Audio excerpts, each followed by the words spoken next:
Welcome to another episode of the Investment Immigration Podcast. I'm your host, Salman Siddiqui from Berlin.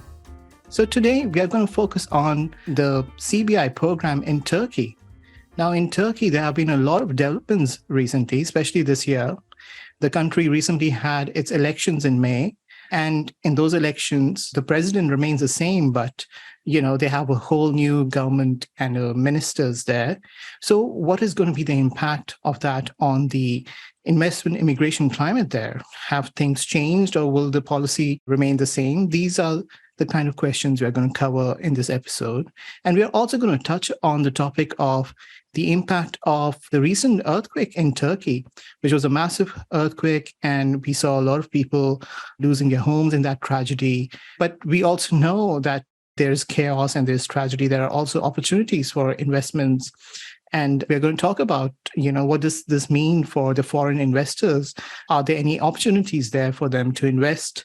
Also, we're going to cover about the real estate options in Turkey. There have been some changes. Before, one could make investments using the local Turkish lira currency, but now you have to use the foreign currency, the dollar. So we're going to talk about that. That doesn't make sense for foreign investors to bring their dollars in the country and invest using dollars? Or is this an opportunity for not all investors, or is it an opportunity for investors who come from the Middle East mainly, who are looking for the E2 visa route? So to talk about all of these topics, I have a very special guest with me. Her name is Halime Taştan Daşbilek. She's the founder of the law firm Dasbilek Associates. The law firm has its main offices in Istanbul and also operates from its offices in India. Welcome to the show, Halime. Thank you very much, Salman, for an amazing introduction. And I'm already looking forward to discuss all these interesting topics with you. Thank you very much for this. Thank you so much. So, Halime, let's talk about the main issue that interests me personally also, because I want to know the changes which are expected in the country's CBI program after the elections in Turkey. So do you think the minimum investment threshold, for example, would be increased now that a new government is in place? What changes are we to expect? To start with, the elections happened in May in 2023, and it was kind of considered as the election of the centuries for Turkey. So it was very critical. So literally the whole country and whole system was on hold. And yes, there are changes, but as you said, the president is still same. So the policies which government was following for years is also still remain same. So the attraction towards the investments, foreign investments, is still one of the priority of the new government. Based on that, there will be a lot of changes, yes, in this decision by investment program for Turkey, considering all the loops happened meanwhile during this process was going on. As you know, there were a lot of changes also happened before the elections. So considering that, we can look slightly at the history of the Turkish CBI program to understand about these changes. As you know, in 2018, the Turkish CBI investment program was introduced with the minimum investment of $1 million, where it gets a lot of attention once the minimum investment limit come down to $250,000. And there was a huge demand. And at the same time, real estate market is one of the options as the most demanded options in this program. Real estate market also get affected some way in a good and in some cases in a bad way. So what happened is to match with the country government's goals and the policies with the fluctuations happens in economy, the recent increase last year with the minimum investments in the Turkish CBI program from $250,000, it comes to $400,000. So in fact, these changes all goes parallel with the investors and their interest towards Turkey. But the reasons, what I have to say, the minimum investment sharehold here, the minimum investment limit is not the only consideration when people are considering Turkish CBI.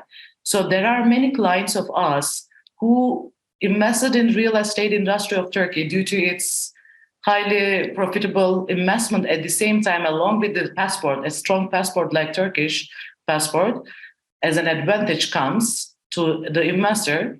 These changes are not affecting the investor decisions if they decided Turkey.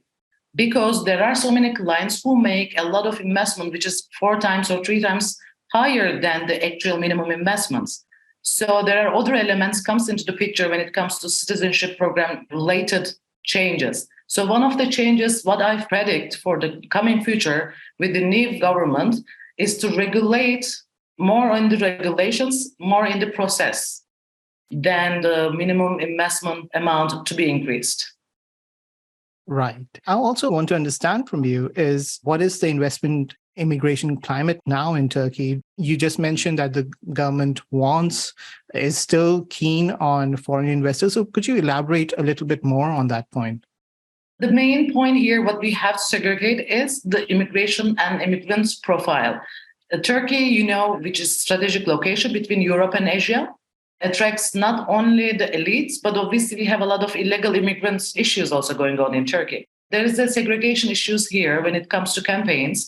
Campaigns are more political backgrounds, and they have different reasons when they were doing the propagandas or campaigns, but there was no specific segregation about the illegal immigrants and the immigrations through investments.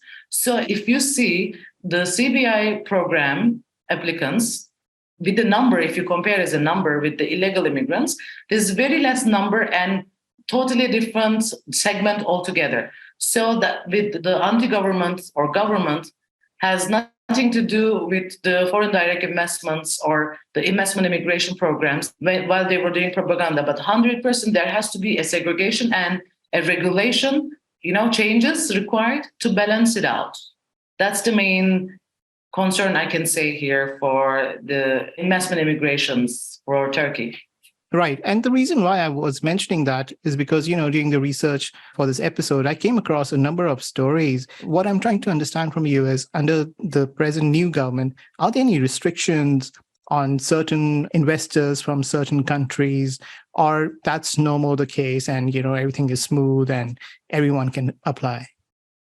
What I can say, generally applicants also has lack information about the recent changes. So the changes and processing the application has to be done truly to be able to get the residence permit approval or citizenship by approval.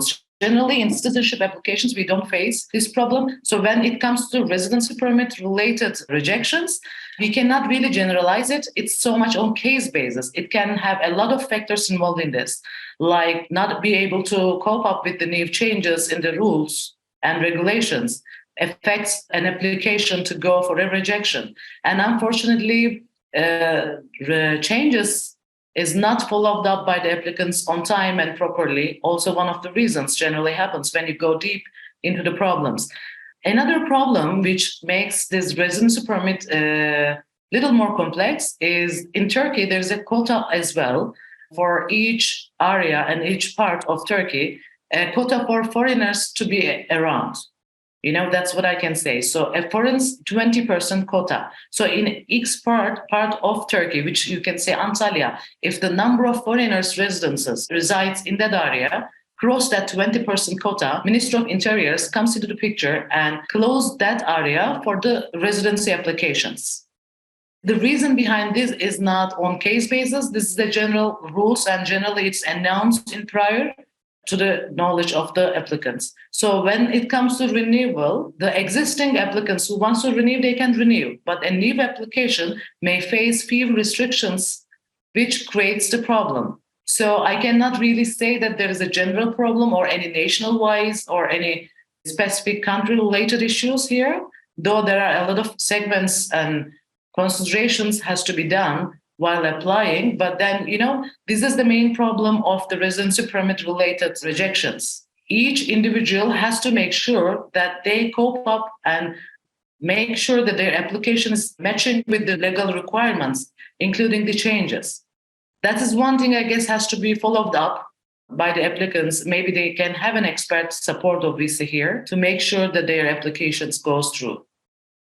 Also, I would like to clarify from your answer there that, for example, if an investor is listening to our show, no matter where they're coming from, and they want to say, for example, buy property in Istanbul, which, as we know, is a very popular city, would that be possible to buy property in Istanbul? Or are you now encouraging your clients to explore other cities so that, like you mentioned, the ministries would not be affected or applied to them, because then their chances would increase? What I suggest to any newcomers is to do an extensive due diligence on many aspects before they consider location and investment in both aspects. So, because as per the steps, the first, once you finalize the investment option and you went through all the details and it makes you eligible for the citizenship, then you can proceed further. And then you have to apply for a special residency permit category first, which is called J category. And upon you get your residence permit, then you can apply for citizenship. Your application goes to citizenship application. So in between the residency permit application, you may face these restrictions of the locations. So you have to be genuinely checked it before you do any specific investment into a real estate with your lawyer or with your legal representatives, to not to face during the process any complications. That's the first thing I can say. Also, we were talking about the minimum investment thresholds. So you're saying that you don't see a further increase in the minimum investment threshold under the new government. You're not hearing any of those signs right now. You're saying that $400,000 is going to be it. And you're not also listening that maybe they might push the limit down to $250,000 like it was before to encourage more foreign investment. Is that right?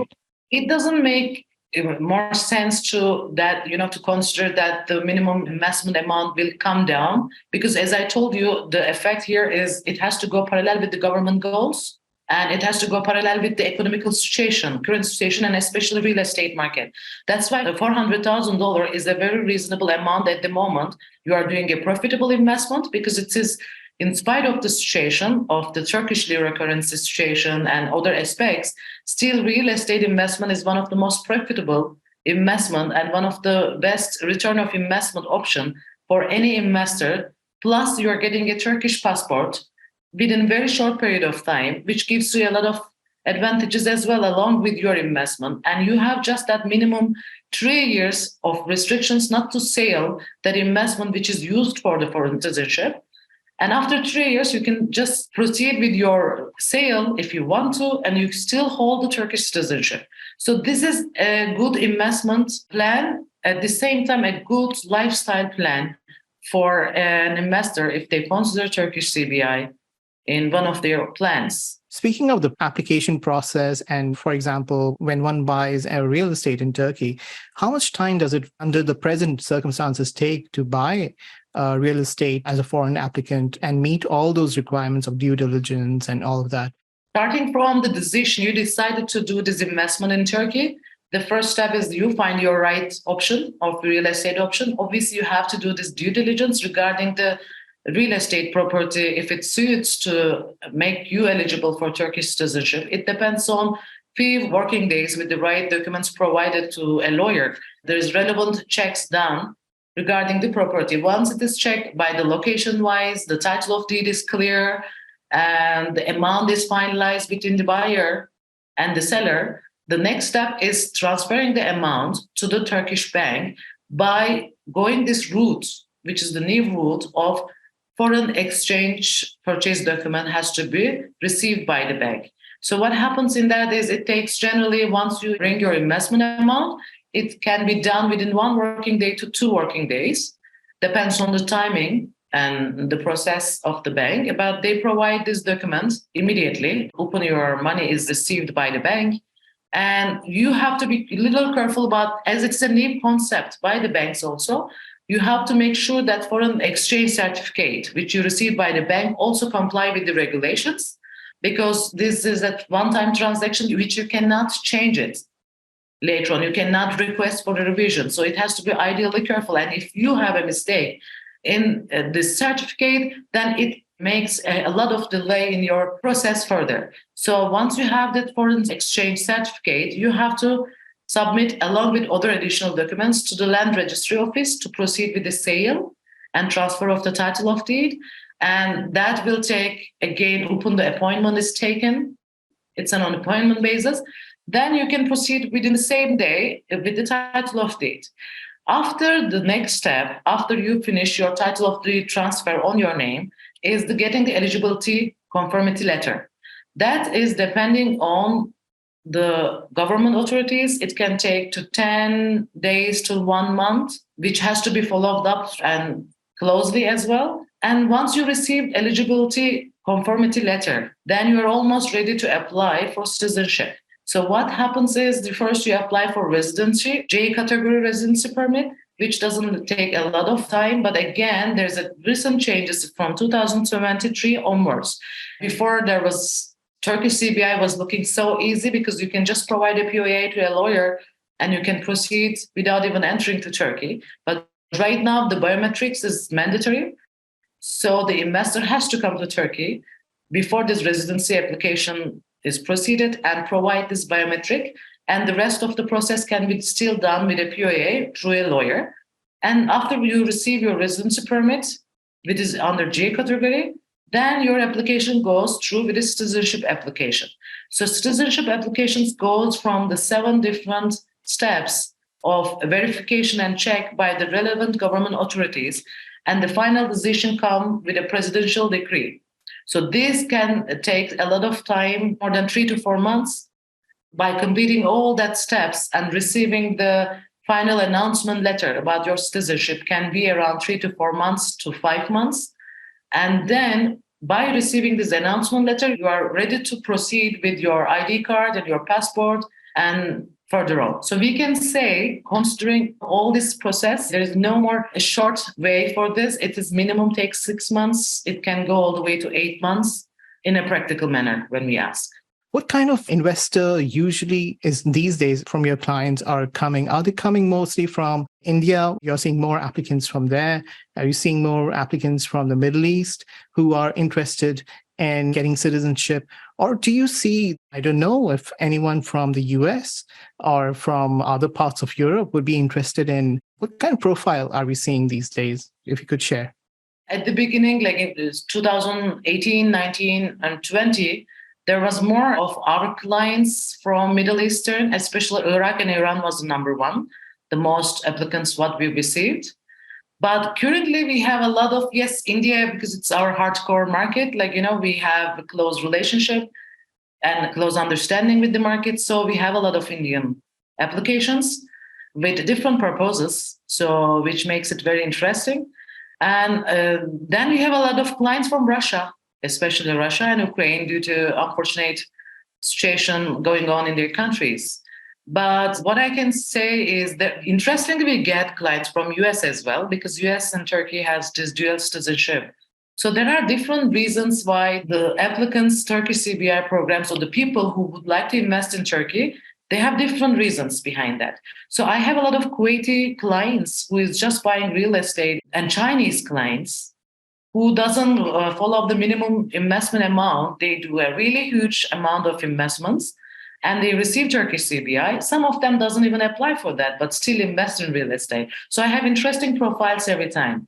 Likewise, we have a lot of applicants who unfortunately face some problems while they were applying for their citizenship. So we have a mixed profile in this manner. What I can say about especially Dubai program, if you compare with Turkey, what I hear, the feedback from my clients, I can start from my Indian clients. In Dubai is a very well-known destination for Indians, but Turkey is a very unexplored destination still for many investors. So especially if they consider of coming and living in Turkey, so this is totally a different experience. When it comes to investments, an investor would like to do, they choose the destination that they are comfortable with, or they know in and out about that destination. So what happens is Dubai is known, but right now there's a lot of similarities and there's a lot of differences between Dubai and Turkey as well. So they're very open on foreign investors. Dubai offers golden visa, but that golden visa doesn't provide a long-term beneficiary to an investor. So that way, Turkish citizenship, as you receive a citizenship, it's a long-term, it's there's no difference anymore. You are a citizen of the country. So that definitely comply with the investors' long-term plans.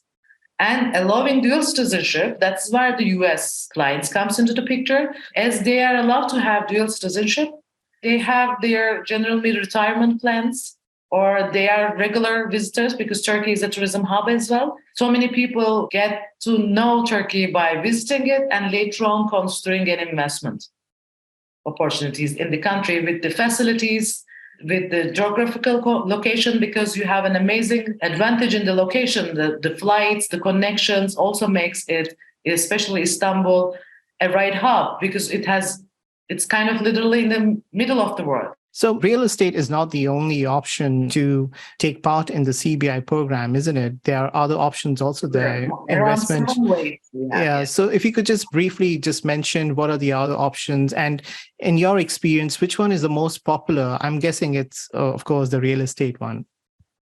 There are 7 ways we have, 7 routes, which makes a foreigner applicant eligible to apply for Turkish citizenship by investment. The most famous one is the real estate because of, as I told you, it's an actual investment, not just for the Turkish citizenship, but makes it more interesting as you are having a real estate in Turkey. You can have a lot of different ways of earning money out of it, like rental incomes, return of investment is high, capitalization is very high, and it's easier to proceed. It's more known when it comes to process, though a lot of changes are happening with this real estate investment. Still, it makes it the most demanded one, most preferred application. But we have a route via bank deposit of $500,000. Again, with 3 years blocking of this amount in the bank is another route which applicants can consider. And there are a lot of applicants from Russia especially prefer that because it's easier comparing the real estate because your money is safe, your money is in the bank, and you can even have a special deal regarding the interest part until unless your amount, the investment amount doesn't come lesser than $500,000, then it makes it safer also because you don't have to follow the real estate market. Because in real estate, there's a lot of factors like the location matters, the country situation matters, but the money in a bank account is more safer for many of our clients because after 3 years, they can just utilize that money again and they receive the immediate Turkish passport. There's another options, which is the number 2, I can say, is really on demand. And there are other various options like investing in a government bond, equal to $500,000 minimum investment amount, along with, again, 3 years restrictions. And then venture capital investment is possible, again, with $500,000. There's another interesting route is creating 50 jobs through your investment is another route, which is also interesting for the investors who also expand their business in Turkey. So there are people who prefer these routes, like a few of our clients who open their manufacturing unit in Turkey and they get this eligibility by creating 50 jobs. And this gets, approved and they proceed with their Turkish citizenship. So this way, they also first come, see the environment, settle their business, expand their business, and later on proceed with the Turkish citizenship once they get that 50 jobs already created. But it requires a lot of maintenance. So that also has to be considered when you are applying because the letter, eligibility conformity letter, has to be received from the Ministry of Labor. It takes around 6 months longer. That is why the maintenance are very important during the application because you have to receive the conformity letter. There's another new options is investing in a private pension system of Turkey with minimum $500,000 and with the 3 years restrictions also introduced in 2022 as a new investment scheme, I can say. We are coming close to the end of our episode now, but before I let you go, I also want to hear from you about the impact of the recent earthquake that happened in Turkey, which was a very unfortunate news. I want to understand from the CBI perspective, did you see less clients coming your way after that, or were there more questions to you about where they should invest in the country? They don't want to put their money in maybe an earthquake-prone area. What did you hear and how did you handle all of these queries? And of course, if you could share, I hope you weren't there when this happened. I was not there, yeah, but I have to start with how unfortunate and how sad situation it was happened in 6th February 2023 in the southeast of Turkey, which impacted like 10 cities. It was a huge deal and it impacted directly 13 million population. So it was a devastating situation for us as well as for the investors, obviously. I cannot even compare the sadness on the human side of us.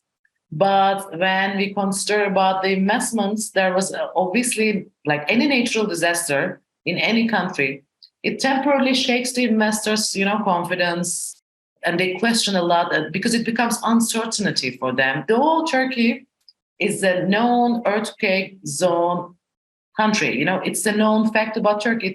The earthquakes are on regular basis happening in Turkey, and the government is trying its best to prevent the losses during the earthquakes as much as they can. It has a lot of multifaceted effects, I can say, this earthquake, emotionally and psychologically aside. Yes, there was a lot of questions. There was a lot of on-hold situations by the investors. They would like to, because the 2023 was started with an earthquake along. Immediately, we had the elections also coming up. So February, we had the earthquake. It takes a lot of months for us. 3 months was alert by the government in that area, in that zone. So what happens there? A lot of shifting happened also in the country itself by their own citizens, not only foreigners or investors or CBI affected. So these changes also affected the whole system in Turkey. But then it followed up immediately without we get out of that, shake of the earthquake, and the elections was very critical. So it makes again another aspects for the investors to think over again before they decide. So generally, I can say that for 3-4 months there was a quite freezed about CBI program. There was a lot of questions come, but there was not really a decision maker. From the numbers also can be understood that there was a lot of decreases in the investments. But at the moment, everything is back to normal. Thank you so much, Halime, for taking out the time to be part of our show and explaining all those points to our listeners who are very keen to know about all of these topics. I'm grateful to you to have taken out the time for us. Thank you very much. It was my pleasure, and it was really nice being here. I hope I tried my best, and I hope it was useful for all the potential investors. Thank you. I always suggest to everybody to make for sure a due diligence well in advance to make sure that you have a smooth process in a Turkish CBI and enjoy the advantages of it further. Thank you. And in the end, I want to shout out to our listeners that please stay tuned. We'll be bringing you more guests from around the world to talk about investment immigration. So thank you. Thank you very much.